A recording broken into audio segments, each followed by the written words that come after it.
আমরা দেখেছি। এই কারণে সিভিল সোসাইটি থেকে আগামী 13ই অক্টোবর 2025 ওই দিন আমরা সারা ত্রিপুরায় 12 ঘন্টার বন আমরা আহ্বান করেছি।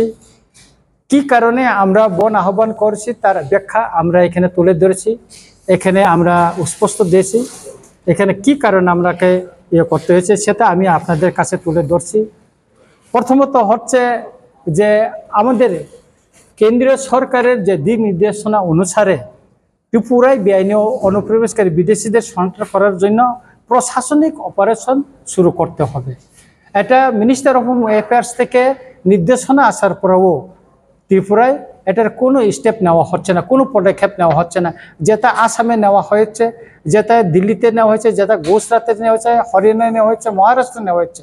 কিন্তু এই ব্যাপারে ত্রিপুরার মাননীয় মুখ্যমন্ত্রী মহোদয়, যিনি স্বরাষ্ট্র দপ্তরের ভারপ্রাপ্ত মন্ত্রী, তিনি এই ব্যাপারে কিছু বলছেন না। কেন বলছেন না? উনি মাঝে মাঝে সাংবাদিকদের মুখোমুখি বলেন যে 2014 31 ডিসেম্বর পর্যন্ত বেআইনি অনুপ্রবেশকারীদের তাদেরকে এখানে বৈধতা দেওয়া হবে, নাগরিকত্ব দেওয়া হবে। ভালো কথা। এখন 2024 31 পর্যন্ত করা হয়েছে, এটাও ভালো, এক্সটেনশন করা হয়েছে, এটা ভালো কথা। কিন্তু আমরা সিভিল সোসাইটি সেটাকে মানিনি, কিন্তু করো। কিন্তু ত্রিপুরা রাজ্যের এডিসি রয়েছে, এডিসিতে সিএ লাগু হওয়ার কথা না। আর সবচেয়ে যারা এখানে অবৈধভাবে আছে তারা তো আজকে সিএ নাগরিকত্ব পাওয়ার জন্য তারা তো অনলাইনে তারা তো আজ পর্যন্ত কেউ অ্যাপ্লাই করেনি। এখানে আমাদেরকে বুঝতে হবে রিফিউজি এবং ইলিগেল মাইগ্রেন্ট দুইটা আলাদা শব্দ। সুতরাং এটা আমাদেরকে বুঝতে হবে। যদি বাংলাদেশে কোনো ধর্মীয় কারণে নির্যাতন হয়ে যদি ত্রিপুরায় আছে, তারা তো এখানে এসে প্রথমে ভাবে তাদেরকে প্রশাসনিককে জানাতে হবে যে আমরা ধর্মীয় কারণে বাংলাদেশে, মায়ানমারে, পাকিস্তানে নির্যাতন হয়েছি, সেই দেশ থেকে আমরা এখানে এসেছি, তখন প্রশাসনিকভাবে। কিন্তু ত্রিপুরায় যারা আছে তারা তো সেভাবে কেউ জানায়নি এখন পর্যন্ত। সুতরাং আমরা বলছি যারা অনুপ্রবেশকারী, সে যেই হোক, সে পাহাড়ি হইতে পারে, সে বাঙালি হইতে পারে, সে মায়ানমারের লোক হইতে পারে, এবং এইখানে ইন্দোনেশিয়ার কিছু মাইগ্রেন্টও আমরা দেখছি এখানে বিলুনিয়াতে ধরা পড়ছে, এবং মিজোরাম কিনা বলে মায়ানমারের কুকিও ধরা পড়ছে আমবাসাতে আমরা দেখলাম। তো সুতরাং আমরা বলছি এটা আপনি করেন। কিন্তু আমরা মাননীয় মুখ্যমন্ত্রীকে বলতে দেখছি আমরা তো বেআইনি অনুপ্রবেশকারী ধরছি, যাদের পুলিশের সামনে চোখে পড়ছে তারা ধরা পড়ছে, কিন্তু পুলিশের চোখের বাইরেও, বিএসএফের চোখের বাইরেও তো অনেক অনুপ্রবেশ হচ্ছে। 22 তারিখ মাননীয় মুখ্যমন্ত্রী মহোদয় উদয়পুরে আসবেন, 5 জন বাংলাদেশি উদয়পুরে ধরা পড়লো। প্রধানমন্ত্রী আসার কথা, সেখানে কিভাবে এখানে অনুপ্রবেশকারীরা এখানে এসে নীরবে তারা এখানে ঢুকে পড়লো, সেটাই উদ্বেগের বিষয়। সুতরাং আমরা বলছি যে আমাদের প্রধান দাবি হয়েছে ইলিগেল মাইগ্রেন্ট, যেটা মিনিস্টার অফ হোম অ্যাফেয়ার্স থেকে দিন নির্দেশনা আছে, সেই মোতাবেক ত্রিপুরাতেও অপারেশন করা হোক। দ্বিতীয়ত হলো আমাদের প্রতিটি জেলায় ডিটেনশন ক্যাম্প দ্বারা।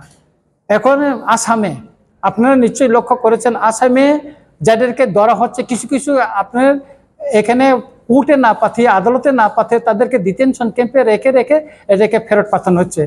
যেটা আমি বিভিন্ন সোর্সের মাধ্যমে জানতে পারি, দিল্লিতে, গুজরাটে যেটা ধরছে তাদেরকে বিমানে করে ত্রিপুরায় এনে তাদেরকে বর্ডারে পুশব্যাক করা হচ্ছে, তাদেরকে কোর্টে মুখোমুখি করা হচ্ছে না।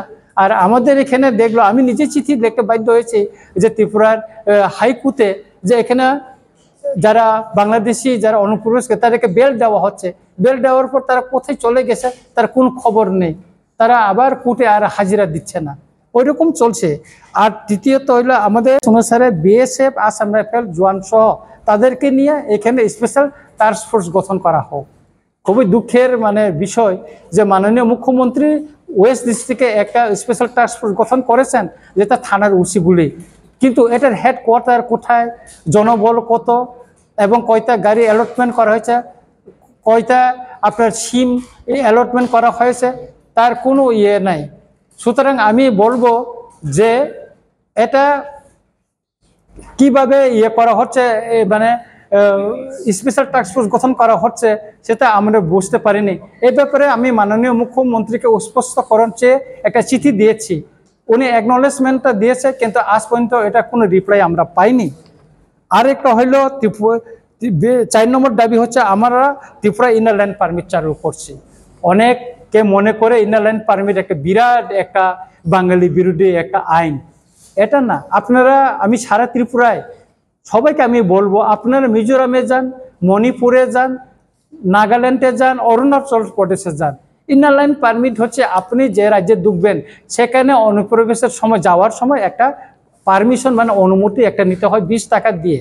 আমিও গিয়েছি, আমরা জনপ্রতিনিধি হিসাবে সেখানে আমাদেরকে দিতে হয় না, কিন্তু সরকারি কর্মচারীকে দিতে হয় না। যারা সরকারি কর্মচারী সাধারণ মানুষ তাদেরকে ওইখানে হচ্ছে মানে কি বলবো, তাদেরকে এখানে এমনি পারমিশন নিয়ে যেতে হচ্ছে।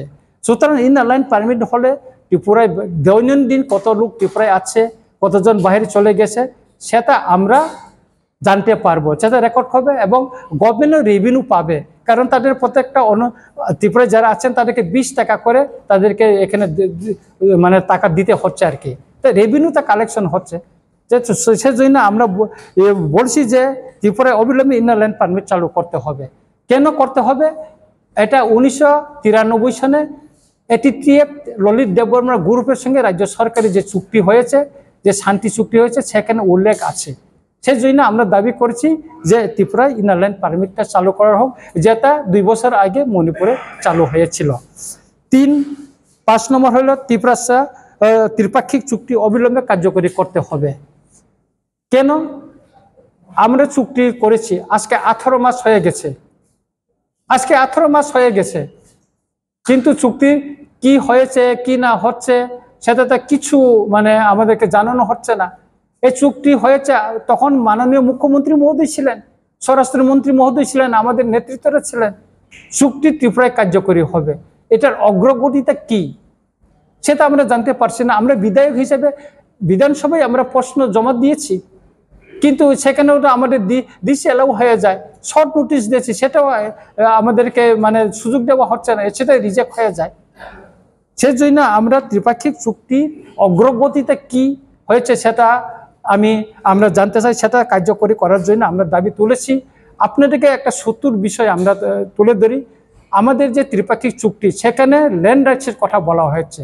2 বছর আগে তিতি এডিসিতে কাউন্সিলে একটা বিল পাস করে যে তিতিজি এডিসি এলাকায় যে জমিগুলি আছে, যে খাস জমিগুলি আছে বা ফরেস্ট ডিপার্টমেন্টে, সেটাকে অ্যালটমেন্ট দেওয়া এবং পাট্টা দেওয়ার জন্য আমরা রাজ্য সরকারের একটা বিল পাঠিয়েছিলাম অনুমোদনের জন্য।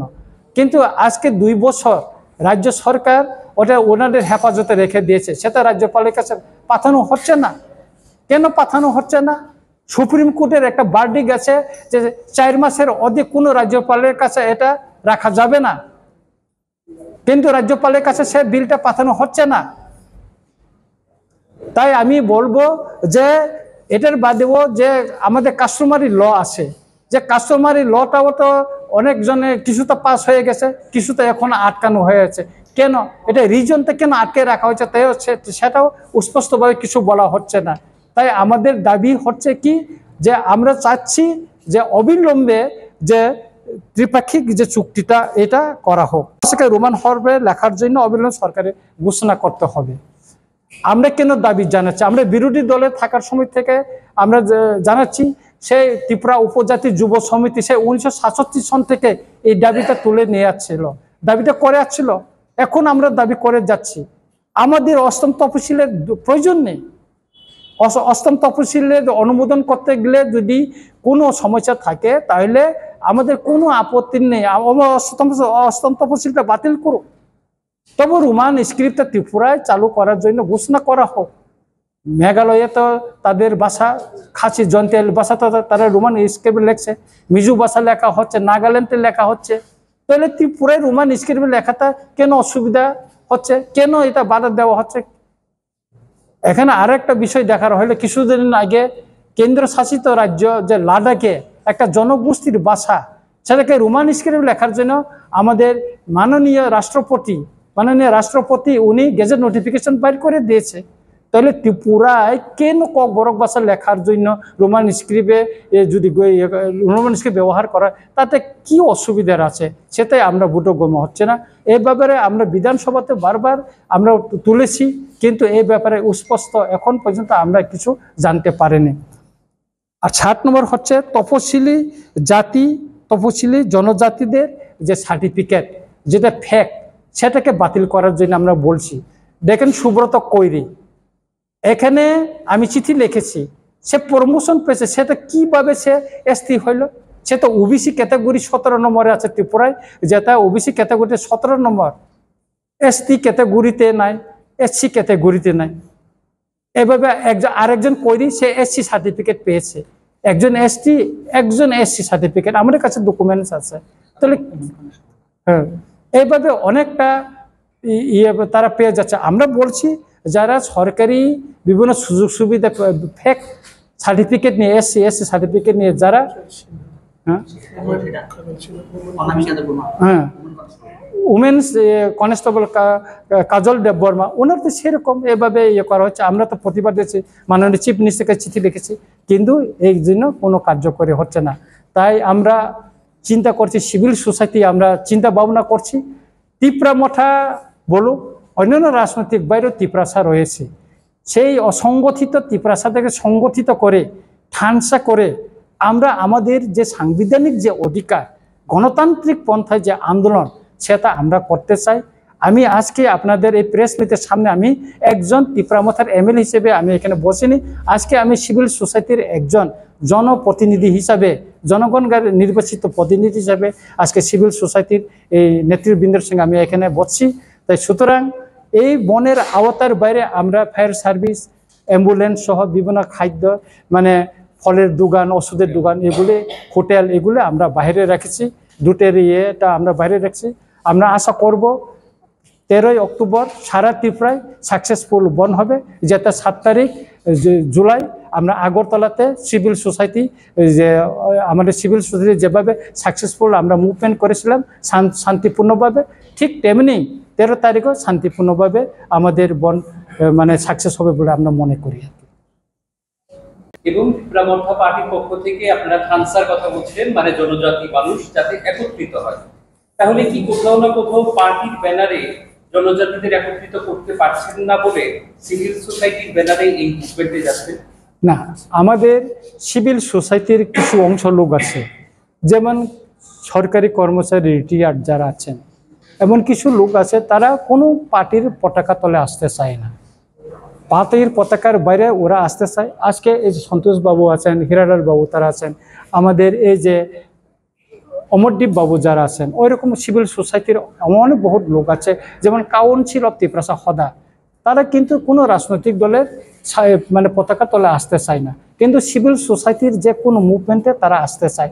সেজন্য অসংগঠিত যারা তিপ্রাসা আমাদের রাজনৈতিক দলের বাইরে আছে, তাদেরকে সংগঠিত করে আমাদের অধিকারের যে আন্দোলন সেখানে আমরা সামিল করতে চাই, সেই হিসাবে আমরা এখানে করছি। তারা কি মানে